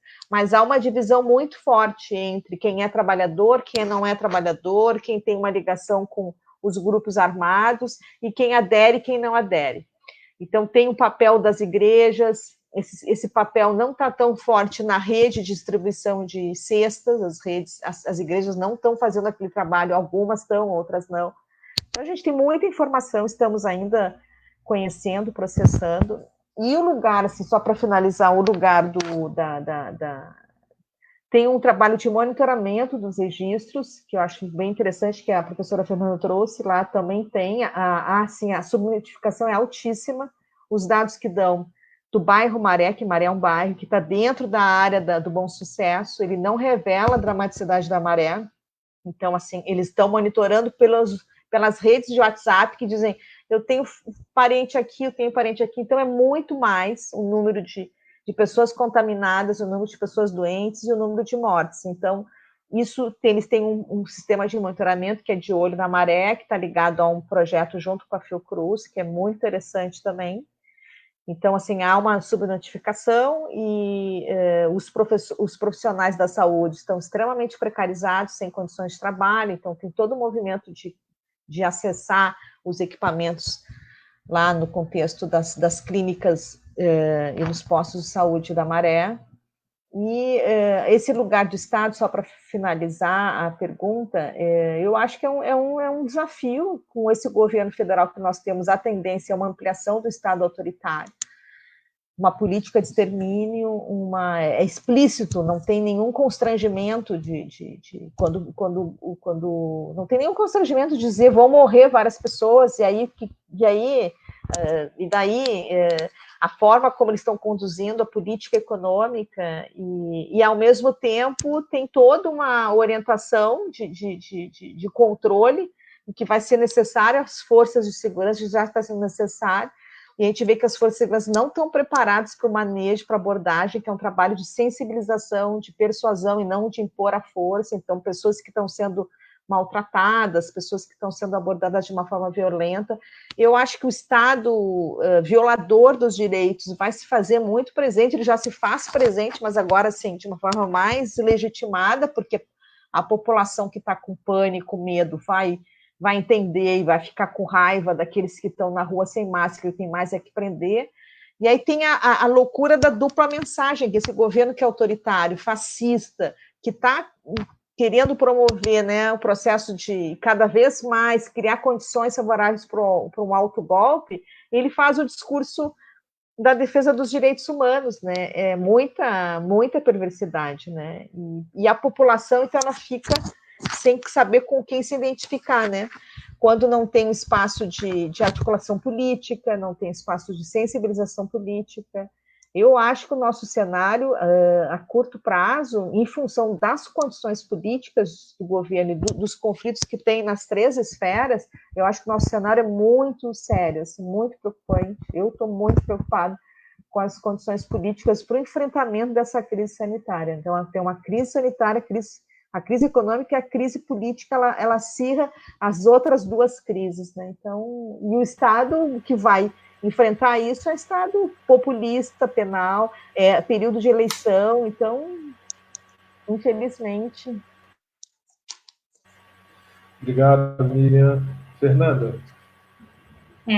Pensando dentro do conjunto de informações que a economia nos possibilita, ou seja, observando o quadro político-econômico, a gente observa que o Brasil já não vem crescendo pontualmente desde 2015, né? Mas esse fenômeno ele se aprofunda mais em meados de 2018 até 2019, ou seja, 1,1% era o dado esperado de crescimento para esse ano. Então, a gente pode pensar que a população negra ela vai sofrer dramaticamente os custos da epidemia e da própria crise econômica que o Brasil já vem vivendo ao longo do tempo. Por que eu estou falando isso? Observando o contexto internacional, a conjuntura internacional, e aí essa parada necessária, esse isolamento social necessário a todas as populações mundiais, e que aqui no Brasil há uma fragilidade enorme quanto à segurança da população, ou seja, não há um esforço por parte do Estado para que, de fato, as pessoas possam ficar em casa e sair especificamente para compra de alimentos ou remédios, enfim, observando essa conjuntura internacional, a gente observa que os mercados, muito provavelmente, vão tentar se proteger e a recuperação econômica ela vai ser letárgica em todos os países do mundo, né? E aí, aqueles que já têm uma economia mais sólida, mais planificada, vão estruturar especificamente com medidas que propõem o desenvolvimento, o crescimento, o retorno ao crescimento, mas acompanhado ou, ao mesmo tempo, para e passo a tutela dos seus nacionais. Então, aqui no Brasil, a população negra, a população pobre, ela já sofre esses quadros, ela vai sofrer ainda mais, ou seja, o desemprego vai ser ainda maior para a população negra. E eu disse ali que 60% da população negra, segundo o IBGE, ela está alocada no agronegócio, no sentido das atividades agropecuárias, ela está localizada nos serviços domésticos e na construção civil. Esses setores, se não houver acompanhado de uma organização, um plano econômico ou seja, de propor empregos, de criar empregos, esses setores especificamente, eles vão retroceder, ou seja, a ideia de demanda, de compra por parte dos desempregados, ou mesmo da classe média, ou mesmo aqueles setores que ainda conseguem sobreviver à pandemia, eles vão retroceder no que tange a demanda, ou seja, a compra, né? Vai haver um recrudescimento. E aí, pensando nesse cenário também economicamente, a inflação, muito provavelmente, ela vai ser difícil de ser controlada. Hoje, se vocês observarem, o valor do dólar já está em R$ 5,90. Então, paulatinamente, o dólar já vem crescendo. Então, a gente pensa, ou seja, na emissão de mais papel moeda pelo Banco Central, e aí todos os governos vão tomar essa mesma medida, e ao mesmo tempo, aumento do preço, custo dos alimentos, né? E aí as pessoas vão parar de contratar empregados, funcionários, empregadas domésticas, né? Então, já tem uma série de fatores que eles vão se afunilar, eles vão se alinhar nesse mesmo processo e vão fazer com que essa população negra ela esteja ainda mais pauperizada, ou seja, se já havia uma diferença entre negros e brancos no que tange a renda anterior à pandemia, essa diferença de distribuição de renda e concentração ela vai ser maior. Então, a gente tem dois fenômenos também. A gente vai ter uma pauperização da população como um todo, mas sobretudo a população negra, pretos e pardos, e vai ter uma concentração dessa renda, sobretudo na mão da população branca, né? Daqueles que têm ou que possuem a renda mais estabilizada por outros processos econômicos. Então, se não houver um planejamento estratégico econômico de recuperação da economia que alinhe esses dois projetos, que alinhe a ideia de vulnerabilidade social, de recuperação da economia, mas pensando naqueles setores mais frágeis, a gente pode pensar num cenário dramático de pobreza a níveis consideráveis no Brasil, haja vista que já é um país subdesenvolvido e que nesse momento não apresenta um plano estratégico de recuperação econômica, não só durante a pandemia, mas pós-pandemia. Então, a gente está falando de níveis consideráveis de uma pobreza extrema no país. Infelizmente, esse cenário não pode ser pensado de outra forma diante do quadro atual. Ok, Fernanda.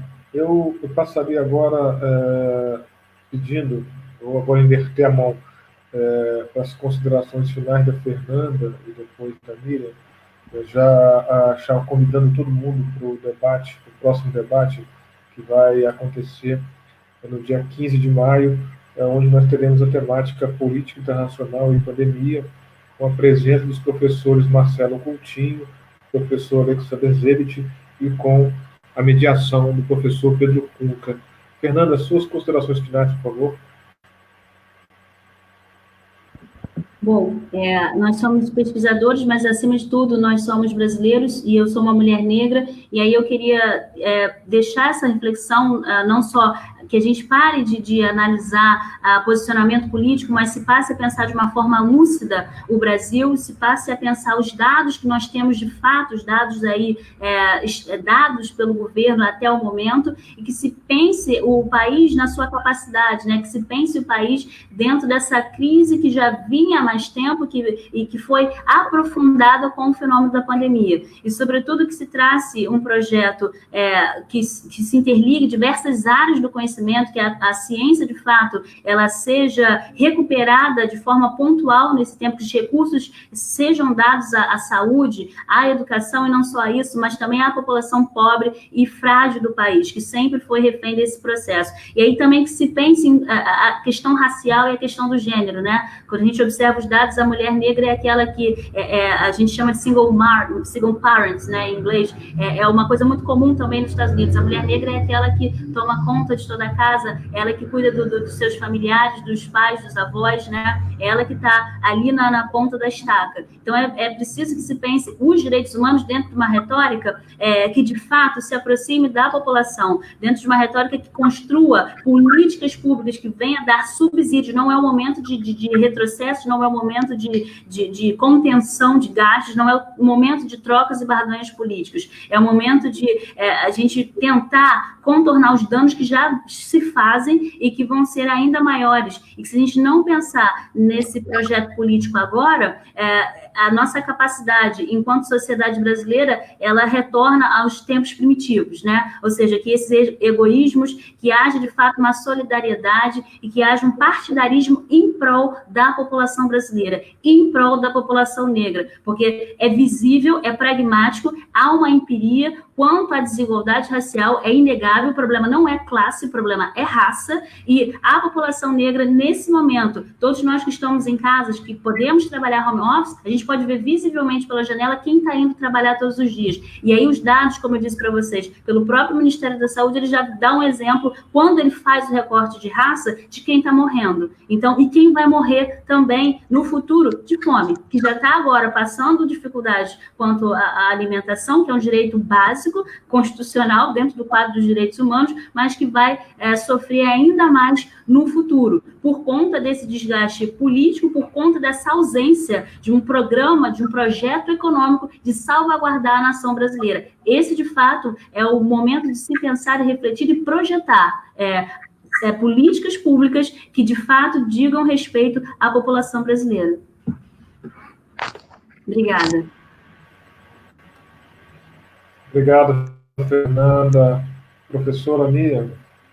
Eu volto assim com algumas provocações do nosso lugar enquanto universidade, né? Eu acho que a gente tem várias possibilidades de se inserir não só na produção de conhecimento que vai subsidiar a construção de políticas públicas para o enfrentamento, e eu acho que tem desde o plano econômico, demonstrando vários estudos que é possível se enfrentar de outra forma, usando recursos que o país tem uma riqueza que pode ser redistribuída de outra forma, e é uma opção política pelo não pagamento dos juros da dívida, pela taxação de grandes fortunas. Nós temos fundos e receitas que podem provir aí a garantia das condições mínimas de vida para essa população pobre, negra, que está sofrendo e que está em processo de extermínio. Então, é uma decisão política, sim.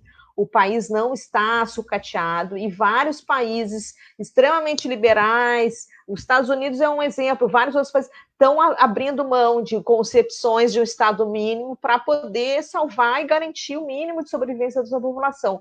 O nosso país é de uma crueldade imensa na forma como está enfrentando isso. Então, acho que a gente precisa nós, o papel da universidade é produzir conhecimento, subsídios para tanto tensionar e pressionar as políticas econômicas, o sistema de proteção social para além da saúde, o sistema de saúde, e dentro da universidade, há pouco tempo, né, é uma conquista histórica, mas ela é recente, a entrada de segmentos populares, a garantia das cotas raciais, ainda a universidade não mudou essa cara, a gente não consegue implementar a questão da lei, das cotas raciais nos concursos públicos, mas nós temos aí uma quantidade de alunos do segmento popular, negros, negras, que a gente não sabe como é que eles estão. Então, a gente deveria, rapidamente, como iniciativa na universidade, fazer um estudo das condições mínimas de vida, como é que eles estão enfrentando as suas condições, não só familiares, materiais de habitação, as condições de internet,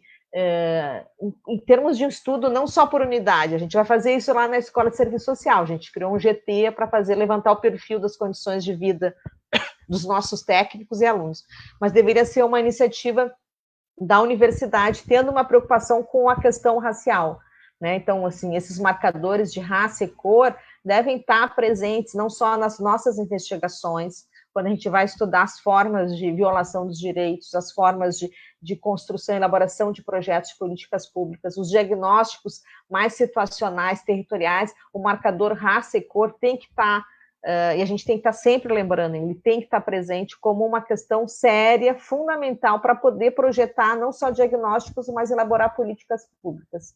Eu acho que é isso, assim, nós temos muito que fazer enquanto universidade, enquanto pesquisadores nesse contexto, é um contexto que nos assombra, todos os dias somos ameaçados, e aí muitos colegas ficam preocupados de uma forma legítima com as perdas, né, dos seus direitos, das suas conquistas, né, em termos das garantias de trabalho, das garantias dos seus direitos, mas a gente precisa criar condições também de enfrentar a partir da produção de conhecimentos que estão aí, informações, e como a professora Fernanda acabou de sistematizar um conjunto de informações que nos subsidiam o debate, né? E é isso, a gente está ali vivendo, né, de uma forma cada dia assombrosa, e temos que parar para pensar, temos que parar para produzir, temos que parar para construir subsídios, né? Então, são muitos desafios. Agradeço mais uma vez o Vantuil e a colega Fernanda por esse momento. Parabéns ao NEP-BH pela iniciativa, e estamos juntos, né, colegas? Estamos juntos aí. Obrigado, professora Miriam. Eu convido a todos também para entrarem no site do NEP-BH. Nós, desde o início da pandemia, começamos a incentivamos, e hoje se tornou realidade, um conjunto de artigos cuja reflexão vem situando uma reflexão em torno da pandemia. Então, temos lá uma dúzia de textos acadêmicos, ensaios, na sua maioria, relacionados à Covid. Então, eu convido todo mundo a entrar no site do NEP-BH e também entrar no site da revista Metax, que é a revista do Programa de Pós-Graduação em Políticas Públicas e Direitos Humanos, da qual eu e a professora Fernanda fazemos parte.